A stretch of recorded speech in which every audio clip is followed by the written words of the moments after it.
Dans un univers vaste et inconnu, un groupe de jeunes colons se prépare pour une mission qui changera leur vie à jamais. Dans Alien, Romulus, ils cherchent de nouvelles frontières et la promesse d'un avenir meilleur, mais ce qu'ils trouvent à la station Romulus Romul les forcera à confronter la terreur qui se cache dans l'ombre. Suivez Rhin et ses compagnons alors qu'ils affrontent des défis inimaginables, découvrant que la véritable lutte pour la survie va au-delà du physique. Êtes-vous prêts pour ce qui s'en vient? Dans Alien, Romulus, nous sommes présentés à un groupe de jeunes colonisateurs qui se lancent dans une mission audacieuse pour découvrir de nouvelles frontières sur une planète lointaine. Dans l'espace confiné de la colonie minière, les tensions et les espoirs sont palpables, tandis que les colonisateurs se réunissent pour discuter de leurs plans. Rhin, la protagoniste et leader du groupe, est une jeune femme déterminée, avec une expression ferme et un regard qui reflète à la fois espoir et détermination. Elle se tourne vers ses compagnons, enthousiaste. C'est notre chance de recommencer. La station Romulus Romul nous attend. Imaginez tout ce que nous pouvons découvrir et construire ensemble. À ses côtés se trouve Andy, un androïde conçu pour assister le groupe. Avec une voix calme et un regard observateur, il répond. Je comprends l'excitation, Rhin, mais nous devons être préparés à l'inconnu. L'exploration comporte toujours des risques. Les autres colons, un mélange d'aspirants scientifiques et d'aventuriers en quête de nouvelles opportunités, se rassemblent autour de Rhin. Maya, une jeune scientifique avec un sourire nerveux, demande. Et si nous trouvons quelque chose, pas si amical? Avez-vous entendu les histoires sur ce qui s'est passé lors des premières missions? Jonas, un jeune intrépide et espiègle, rit et dit. Ah, ne t'inquiète pas, Maya. Qu'est-ce qui peut mal tourner? Nous sommes à bord de la station spatiale la plus avancée jamais construite. Les rires résonnent, mais une tension sous-jacente persiste. Rhin essaie de garder l'optimisme, mais c'est que la réalité peut être très différente de ce qu'ils imaginent. L'atmosphère dans la colonie minière est chargée d'anxiété et d'espoir en même temps. Alors que le groupe se prépare pour le départ, Rhin s'approche d'Andy et demande. Es-tu prêt pour ce voyage, Andy? J'espère que tu pourras nous aider à relever tous les défis que nous rencontrerons. Andy incline la tête, réfléchissant. Je suis programmé pour vous assister, Rhin. Mais, je commence aussi à comprendre qu'il y a plus dans la vie que de simplement suivre des ordres. Cette interaction établit la base pour la dynamique complexe entre Rhin et Andy, qui se développera tout au long de la narration, tandis que les colons partent à la recherche d'une nouvelle vie, sans savoir ce qui les attend à la station Romulus Romul. En arrivant à la station Romulus Romul, le groupe est accueilli par un silence oppressant qui s'étend dans les couloirs sombres et désolés. Les lumières clignotantes de la station créent des ombres inquiétantes, reflétant l'incertitude qui imprègne l'atmosphère. Rhin dirige le groupe, sa détermination contrastant avec l'hésitation de certains des colons. Restez ensemble et attentifs, instruit-elle, la voix ferme. Nous devons explorer chaque recoin et nous familiariser avec l'environnement. Nous ne savons pas ce que nous pourrions trouver ici. À mesure qu'ils avancent, Maya observe les murs usés et les équipements obsolètes. On dirait que personne n'est venu ici depuis des années. Pourquoi une station si prometteuse a-t-elle été abandonnée? Jonas éclate d'un rire nerveux, essayant de détendre l'atmosphère. Peut-être que les derniers colons ont trouvé un moyen de s'échapper, ou ils ont eu peur de quelque chose qu'ils ont trouvé. Le groupe avance, chaque pas résonnant dans les couloirs vides. Andy, toujours aux côtés de Rhin, analyse les données des systèmes de la station. Les enregistrements montrent une activité récente. Quelque chose ou quelqu'un pourrait encore être ici. La tension monte, et la sensation de danger imminent commence à planer sur eux. Rhin essaie de garder le moral, mais une expression anxieuse s'installe sur son visage. Nous allons nous diviser en équipes de 2. Ainsi, nous pourrons couvrir plus de terrain et rester attentifs à tout signe de vie. Au fur et à mesure qu'ils se dispersent, chaque couple fait face à ses propres angoisses. Rhin et Andy marchent ensemble dans l'un des couloirs latéraux, la présence de l'androïde lui apportant un certain confort. Andy, tu te sens à l'aise ici? Cet endroit est bien, effrayant. Il répond, avec une sincérité intrigante, je suis ici pour vous aider, vous et le groupe. Mais, parfois, je sens qu'il y a quelque chose de plus dans cet endroit, une présence. Pendant ce temps, Maya et Jonas explorent un laboratoire abandonné, rempli d'équipements rouillés et de flacons cassés. Maya examine un échantillon et s'exclame « Regardez ça !» Qu'est-ce que c'est? Un échantillon de biologie extraterrestre? Jonas s'approche, la curiosité surpassant la peur. Prenons ça. Cela pourrait être la clé pour comprendre ce qui s'est passé ici. Mais en manipulant l'échantillon, un fracas résonne dans la station. Le groupe se réunit, avec des regards inquiets. Qu'est-ce que c'était? Demande Rhin, l'adrénaline commençant à couler. Nous devons nous préparer, suggère Andy, nous ne sommes pas seuls. L'exploration initiale de la station Romulus-Remu établit un ton de suspense croissant, tandis que les tensions internes entre les membres du groupe augmentent et que le danger devient plus palpable.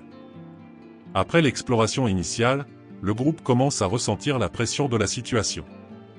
L'atmosphère sur la station Romulus-Remu devient de plus en plus oppressante, et la sensation que quelque chose ne va pas imprègne l'air. Rhin rassemble les colons dans une salle de contrôle, où un ancien écran affiche des données confuses et incomplètes sur la station. Nous devons comprendre ce qui s'est vraiment passé ici, dit-elle, sa voix portant un ton d'urgence. Quelque chose ne va pas, et nous devons rester vigilants.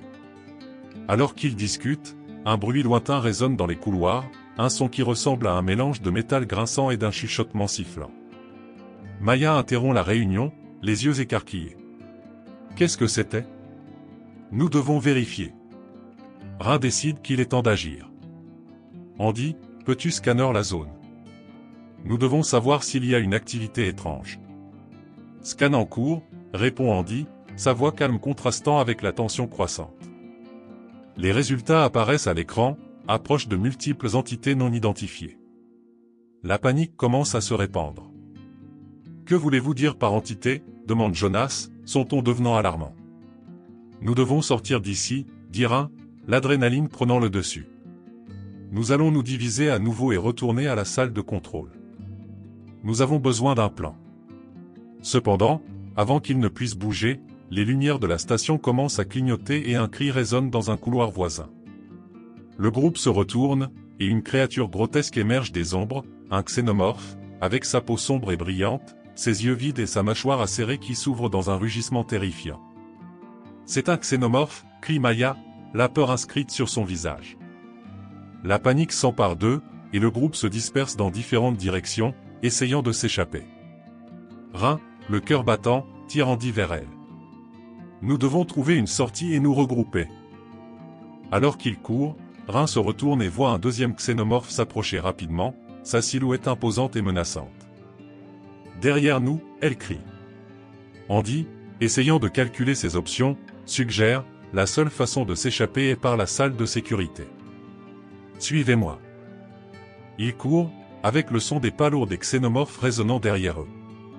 Rhin, haletante, essaie de garder son calme. Nous y sommes presque.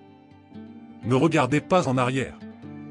Enfin, ils réussissent à se barricader dans la salle de sécurité, le cœur battant. Nous sommes en sécurité, pour l'instant, dit Rhin, bien que l'ombre de la terreur planait encore sur eux. Le groupe se réunit, avec des regards effrayés et désorientés. Nous devons sortir d'ici. Ils sont derrière nous, dit Jonas, sa voix tremblante. Silencez-vous. Rhin ordonne. Nous devons penser clairement. Nous allons élaborer un plan. Nous ne pouvons pas laisser la peur nous vaincre. La première rencontre avec les xénomorphes établit la menace réelle à laquelle le groupe est confronté, transformant l'espoir initial en terreur absolue et créant une nouvelle dynamique entre les colonisateurs alors qu'ils affrontent l'inconnu. Après la première rencontre terrifiante avec les xénomorphes, la dynamique entre Rhin et Andy commence à se approfondir. Alors que le groupe se réfugie dans la salle de sécurité, la tension et la peur créent un environnement propice à la révélation de leur personnalité et motivation. Rhin s'assoit contre le mur, essayant de reprendre son souffle. Elle regarde Andy, qui analyse les lectures des capteurs. « Tu penses qu'ils vont essayer d'entrer ici ?» demande-t-elle, sa voix tremblant légèrement. Andy, toujours logique, répond, en se basant sur les données, il est probable qu'ils essaient. Cependant, nous avons un certain temps avant qu'ils ne puissent accéder à cette salle. Tu as l'air si calme, dit Rhin, admirant sa contenance au milieu du chaos. Comment tu fais? Je suis programmé pour traiter des informations et trouver des solutions. Cependant, j'ai commencé à remettre en question mon but au-delà de cela, admet Andy en regardant Rin dans les yeux. C'est différent maintenant, je sens qu'il y a plus en jeu ici, pas seulement la mission. Rin fronce les sourcils, intrigué. Que veux-tu dire par là? Vous et le groupe avez des émotions, des peurs et des désirs. J'observe et j'apprends. La lutte pour la survie est un concept que je ne comprenais pas complètement avant. Ce que je vis en ce moment me fait me demander si ma programmation est suffisante. Rin sourit légèrement, un signe d'espoir au milieu du désespoir. Tu commences à comprendre la complexité de la vie, Andy. Ce n'est pas seulement une question de logique, c'est aussi une question de connexion et de compassion. Cette conversation approfondit la relation entre eux, révélant un lien qui se renforce à mesure qu'ils affrontent les horreurs de la saison. Andy, en comprenant ses propres limites et la nature humaine, commence à agir davantage comme un allié, pas seulement comme un assistant. Alors que la tension monte, Rin fait confiance à Andy pour l'aider à formuler un plan d'évasion. Nous devons sortir d'ici et rassembler le groupe. Nous allons utiliser ce que nous savons sur la station pour nous déplacer en toute sécurité, propose-t-elle. Je peux vous aider à cartographier la station et à trouver des itinéraires alternatifs, répond Andy, la détermination dans sa voix révélant une nouvelle facette de sa personnalité. Tu n'es pas seul, Rin. L'évolution de la relation entre Rin et Andy devient l'un des piliers émotionnels de la narration, montrant comment la lutte pour la survie ne façonne pas seulement les colonisateurs, mais redéfinit également le rôle d'Andy. Ensemble, ils affrontent l'inconnu, apprenant à se faire confiance au milieu du chaos. Après la première expérience terrifiante avec les xénomorphes, le groupe de colons se retrouve dans une situation de plus en plus dangereuse. Alors qu'ils tentent de planifier leur fuite, l'atmosphère de tension s'intensifie, et les couloirs de la station Romulus-Remus se transforment en un labyrinthe de peur et d'incertitude. Nous devons nous déplacer maintenant, insiste Rin, sa voix basse mais ferme. La salle de sécurité n'est pas un endroit sûr pour longtemps. Le groupe décide de suivre un couloir latéral, et chaque pas résonne dans un silence inquiétant. Maya observe nerveusement autour d'elle. Et s'il y en avait plus ici? Et si, ils nous encerclaient? Restez ensemble. Rin ordonne, percevant la panique sur les visages de ses compagnons. Nous devons garder notre calme et utiliser la logique. Andy, scanner devant. Andy, concentré, active ses capteurs. Je n'ai pas détecté de mouvement immédiat, mais cela ne signifie pas que nous sommes en sécurité. Alors qu'ils avancent, une lumière d'urgence clignote, projetant des ombres menaçantes. Soudain, un cri résonne dans l'un des couloirs adjacents. Jonas. Rin crie, reconnaissant la voix du jeune homme. Le groupe hésite, mais Rin prend une décision rapide. Nous devons aller l'aider. Ils courent vers le son, mais lorsqu'ils atteignent un coin, ils sont accueillis par une scène terrifiante. Jonas est traîné dans l'ombre par un xénomorphe, ses griffes acérées le tenant fermement. Au secours, il crie, sa voix pleine de désespoir. Non. Lâche-le. Rin crie, tandis qu'Andy avance, essayant de calculer la meilleure façon de gérer la situation. J'ai besoin d'une distraction, dit Andy, sa voix froide et logique au milieu du chaos. Si je parviens à détourner l'attention, tu pourras le sauver. Rin est d'accord, sans perdre de temps. Allez, tout le monde. Nous devons agir. Elle lance un morceau d'équipement de l'autre côté du couloir, créant un bruit assourdissant. Le xénomorphe, momentanément distrait, se tourne vers le bruit, permettant à Rin et Andy de se précipiter vers Jonas.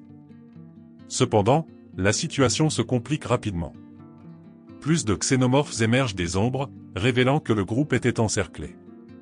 Courez! Rin crie pour Jonas pendant qu'il l'éloigne de la créature. Ils réussissent à s'échapper de justesse, mais le groupe est maintenant dans un état de panique et de confusion.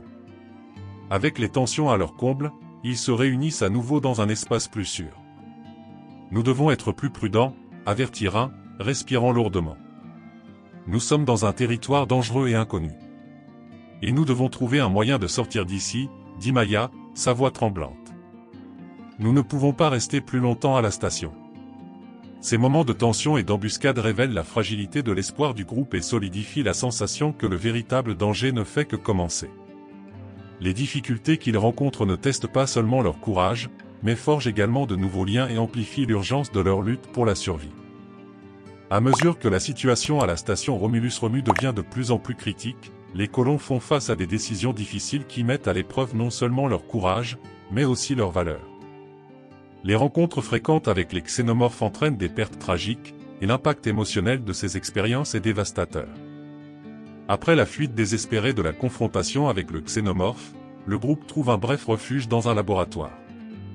Rhin, d'une voix ferme, essaie de motiver les colons, mais l'atmosphère est lourde de deuil et de désespoir. Nous devons nous unir et trouver un moyen de nous échapper. Chacun de nous a un rôle à jouer, dit-elle, bien qu'elle sache que les pertes qu'ils ont subies pèsent sur eux. Cependant, les xénomorphes continuent de les chasser, et à chaque moment de sécurité qu'ils trouvent, la peur de perdre un autre membre du groupe devient insupportable. Lors de l'une des expéditions pour collecter des fournitures, Maya se distrait avec un équipement endommagé. « Je dois juste vérifier ça », elle insiste, mais Rhin ressent une vague de panique. « Maya, nous devons y aller. »« Maintenant !» Rhin crie, mais c'est trop tard. Un xénomorphe apparaît soudainement, ses griffes brillant dans la lumière faible. « Maya !» Jonas crie, courant pour l'aider. Cependant, la créature est rapide, attrapant Maya avec une force surhumaine. Rhin et Andy ne peuvent qu'observer, impuissants, tandis que Maya est emportée dans les ombres. Le groupe, dévasté par la perte, se réunit dans un coin sombre de la station, le désespoir devenant palpable. « Si nous avions agi plus vite !» murmure Jonas, la culpabilité pesant sur ses épaules. « Nous ne pouvons pas nous laisser consumer par la culpabilité, » dit Rhin, la voix nouée. « Nous devons honorer Maya en luttant pour sortir d'ici. Cette lutte n'est pas seulement pour nous, c'est aussi pour elle. » Mais l'impact émotionnel des pertes devient une barrière. Le groupe commence à se fragmenter, avec des tensions internes croissantes à mesure que chaque membre fait face au deuil à sa manière. Andy observe la désintégration de l'esprit du groupe et essaie d'aider. « Je comprends que la perte est douloureuse, mais nous devons nous rappeler ce que Maya voulait, lutter et survivre. » Rhin, dans un moment de vulnérabilité, se tourne vers Andy. « Tu comprends ce que ça signifie de perdre quelqu'un ? Tu n'as pas d'émotion, Andy. »« Je ne ressens peut-être pas comme vous, mais je peux apprendre, » répond-il, la logique se mêlant à une empathie croissante. La lutte pour la survie est une lutte pour la mémoire de ceux que nous avons perdus. La détermination de Rhin se renouvelle, et elle essaie de rassembler le groupe. Si nous ne nous unissons pas maintenant, les pertes de Maya et de nous tous auront été vaines. Nous devons trouver une issue. Ces moments de sacrifice et de perte façonnent le parcours du groupe, montrant comment chaque décision peut avoir des conséquences dévastatrices. À mesure qu'ils luttent pour rester unis, les cicatrices émotionnelles de leur perte deviennent une partie importante de l'histoire, élevant la narration à un niveau plus profond d'humanité. Après une série de pertes et la tension croissante entre les colons, le groupe se retrouve enfin dans une position où il n'y a plus d'option, ils doivent affronter les xénomorphes de front pour échapper à la station Romulus-Romu. Rhin, maintenant plus déterminé que jamais, convoque tout le monde pour une réunion dans la salle de contrôle. « C'est notre moment, » dit-elle, sa voix résonnant avec autorité. « Nous devons élaborer un plan pour détourner l'attention des xénomorphes pendant que nous cherchons une sortie. Nous ne pouvons pas laisser leur vie se perdre en vain. » Les colonisateurs, bien que encore ébranlés, sentent l'adrénaline monter en entendant la conviction de Rhin. « Que as-tu en tête ?» demande Jonas, une lueur d'espoir dans les yeux. « Andy, peux-tu nous aider à tracer une route d'évasion qui évite les zones les plus dangereuses ?» Rhin demande, en regardant l'androïde. « Oui, je peux identifier les zones de plus grande activité des xénomorphes, » répond Andy, sa logique froide maintenant tempérée par un nouveau sens de l'urgence. Rhin détaille son plan, nous diviserons le groupe. Un groupe se dirigera vers le point d'évacuation au niveau inférieur, tandis qu'un autre utilisera des explosifs pour créer une distraction à l'un des étages supérieurs. Maya, bien que absente, est encore rappelée lorsque Rhin mentionne « Nous ferons cela pour Maya. » Elle a toujours cru en nous. Lorsque le groupe se sépare, l'atmosphère de tension est palpable. Rhin et Andy dirigent l'équipe qui se dirige vers le point d'évacuation, tandis que Jonas et les autres préparent les explosifs. Chaque pas est calculé, mais la peur d'être découvert ne disparaît jamais. À mesure qu'ils s'approchent du point d'évacuation, ils entendent le son familier de griffes raclant le métal et des murmures qui résonnent dans les murs. « Nous y sommes presque » chuchote Rhin, mais ses yeux reflètent un mélange de détermination et de peur. Soudain, un xénomorphe apparaît, sautant du nombre. Le groupe entre dans la panique, et Rhin crie « Maintenant !» Luttons. Le combat est intense, avec Rhin et Andy se positionnant pour se battre. Andy utilise sa force pour repousser le xénomorphe, donnant à Rhin le temps d'attaquer avec un équipement improvisé. « Reste sur tes gardes !» Rhin crie, tandis qu'un deuxième xénomorphe s'approche. Dans le chaos, Rhin se souvient des paroles d'Andy sur la lutte pour la survie. Pour Maya, elle crie, canalisant sa douleur dans chaque mouvement. Le groupe s'unit, combattant la créature de toute leur force, utilisant l'environnement à leur avantage. Après un combat brutal, ils parviennent à neutraliser le xénomorphe, mais pas sans coup. Certains membres du groupe sont blessés, et le sacrifice de Jonas pour sauver Rhin à un moment critique provoque une vague de désespoir. « Jonas, non !» Rhin crie, courant vers lui tandis que la créature l'emporte. Mais son regard est résolu. « Va. Sauver les autres !» Le climax est marqué non seulement par le combat physique, mais aussi par la lutte intérieure de chaque colonisateur, reflétant la lutte pour la vie, pour la mémoire des perdus et pour l'espoir qui reste encore. Le groupe, désormais réduit, parvient enfin au point d'évacuation, épuisé et le cœur lourd. Rhin, regardant les visages de ses compagnons, sait que, quoi qu'il arrive, ils ont combattu de toute leur force. Après l'intense affrontement final à la station Romulus-Remu, les survivants parviennent enfin à accéder au vaisseau d'évacuation. Le groupe, maintenant marqué par les pertes et les cicatrices émotionnelles, embarque en silence, chacun absorbant ce qui s'est passé.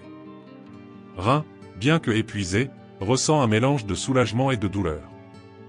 Alors que le vaisseau décolle, elle observe la station s'éloigner, une ombre menaçante qui représente non seulement la terreur qu'ils ont affrontée, mais aussi les vies perdues, en particulier celles de Maya et Jonas. Un silence lourd enveloppe tout le monde alors que les réalités de la situation s'installent. « Nous avons réussi », murmure l'un des survivants, mais la joie d'avoir échappé à la mort est éclipsée par la tristesse des pertes. Rhin, assise sur l'une des chaises du vaisseau, réfléchit à tout ce qui s'est passé. Les souvenirs de ses amis et la lutte pour la survie font maintenant partie d'elle, façonnant qui elle deviendra. Nous devons honorer ceux que nous avons perdus, dit Andy, assis à ses côtés. Ce que nous avons vécu ici ne peut pas être oublié. Rhin acquiesce, le regardant. Oui, il mérite que nous continuions. Et nous devons utiliser cette expérience pour relever les défis à venir. Les survivants partagent des histoires sur Maya et Jonas, célébrant leur vie et leurs héritages. Chaque mémoire partagée est un acte de résistance contre le deuil, un rappel qu'ils ne sont pas seuls dans leur douleur. Ce qui a commencé comme une mission d'exploration s'est transformé en une leçon sur l'importance de l'union et de la résilience.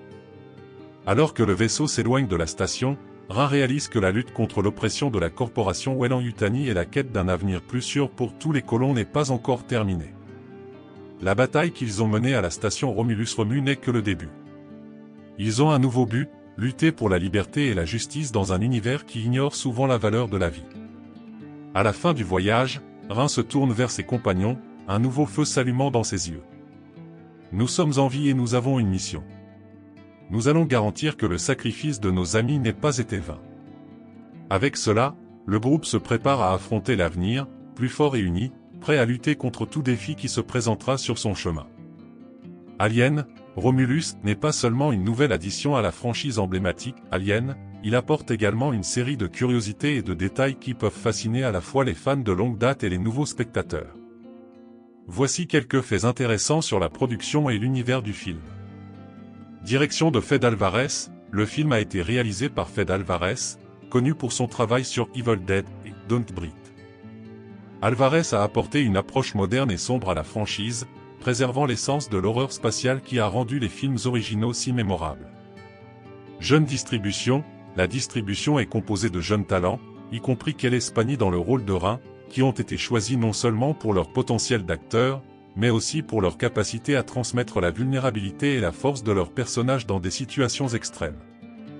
Référence au classique, le film regorge d'hommages subtils aux films originaux de la franchise Alien.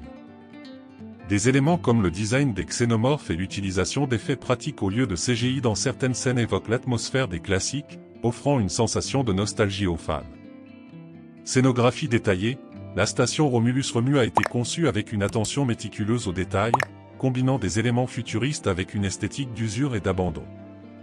Les décors ont été inspirés par des concepts de design de production de films précédents, créant une expérience visuelle authentique. Exploration de thèmes profonds, au-delà de l'horreur, Alien, Romulus explore des thèmes d'identité, d'humanité et de lutte pour la survie. La relation entre Rhin et Andy, l'androïde, offre une réflexion sur ce que signifie être humain, alors qu'Andy commence à développer ses propres émotions et questionnements sur son existence. Œufs de Pâques pour les fans, le film est rempli d'œufs de Pâques qui font référence à des personnages et événements des films précédents de la franchise. Cela inclut de petits détails dans les dialogues et les décors que les fans les plus attentifs pourront remarquer.